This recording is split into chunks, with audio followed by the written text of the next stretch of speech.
Good day, good people. My name is Gabo Sekwele and I am an online math tutor here to help young children turn their struggles into their successes. If you are a parent that has a child that is struggling in mathematics, I'm sure you have at some point heard the words, "I hate math," or "I'm very bad at math, I'll never get it right."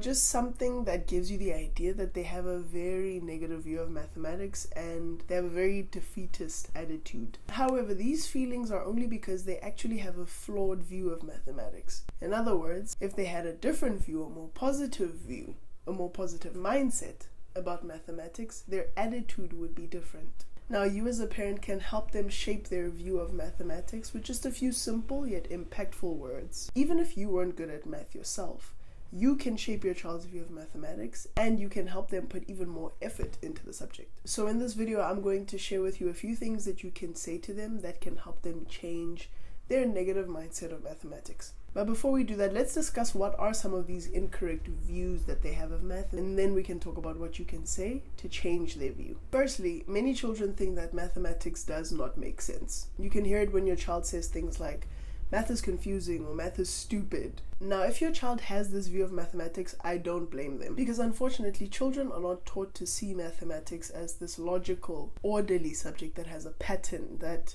makes sense. They're not taught to see the sense in mathematics. Therefore, in their mind, it's not something you can understand. It's just this mysterious, confusing, unpredictable subject. But the truth is, it is a logical subject. It does have order. It does have a pattern. So whenever your child expresses such views, help them to see that mathematics actually does have sense. They just need to find it. They just need to see it. Whatever you do, do your best not to encourage this idea that math is this mysterious, confusing subject with no logic or order, because that's simply not true. It's a false idea, and the longer your child believes it, the less likely they're going to put effort into trying to understand it, because why would you try and understand something that simply has no sense, no logic? The next incorrect belief your child might have is the idea that they can never do well in mathematics. The idea that they simply do not have the mental programming to do well in mathematics. That is absolutely not true. I truly believe that most children can do very well in mathematics because, like we said in the previous point, mathematics is a subject of logic. It has order. So as long as your child has a brain, as long as your child is able to reason, your child can do well in math and they can improve, because all math needs is for your child to be able to think and reason. If your child can do that,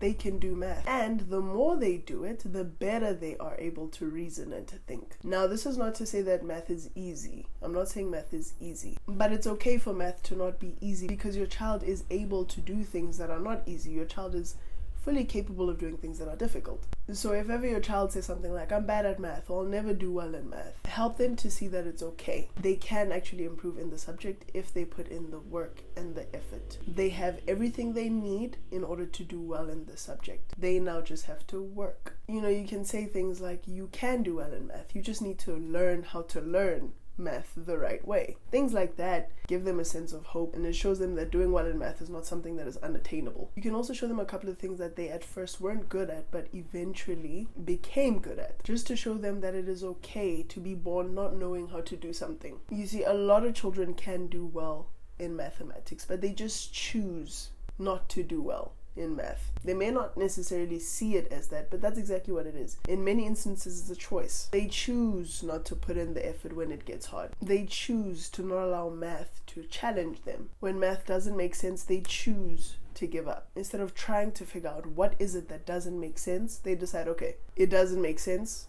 It never will make sense. And that is the worst thing that they can do in that moment. So help them to see that just because something is difficult does not mean that I am unable to overcome it.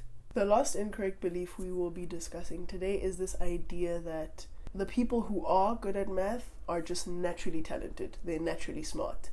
They just have something in their mind, an extra something that makes them good at mathematics.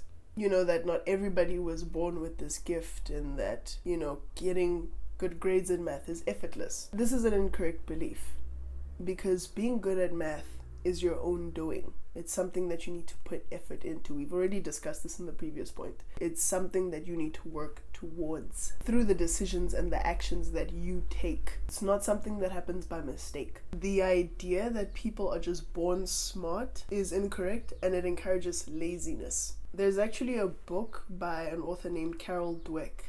This book is called Mindset, and it addresses this exact topic.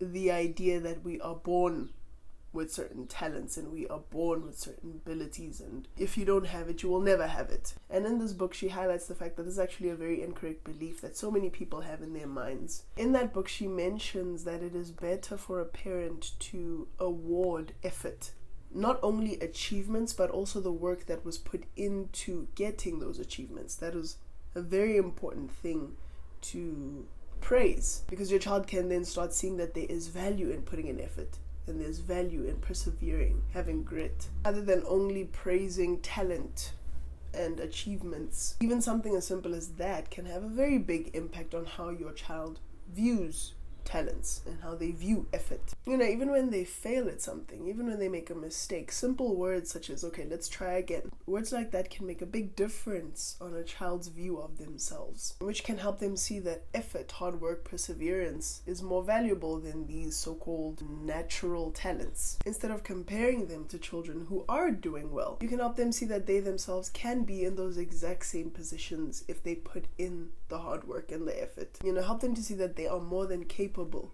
of doing that for themselves. They just need to put in the work. Keep in mind, I'm not encouraging you to lie to your children. None of what I've said is a lie.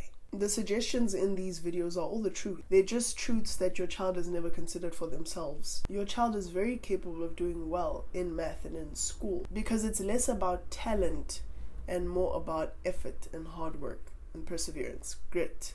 All these qualities that we all can develop. So use words that encourage your child to try, and never make them feel as though they can never get things right, because that is certainly not true.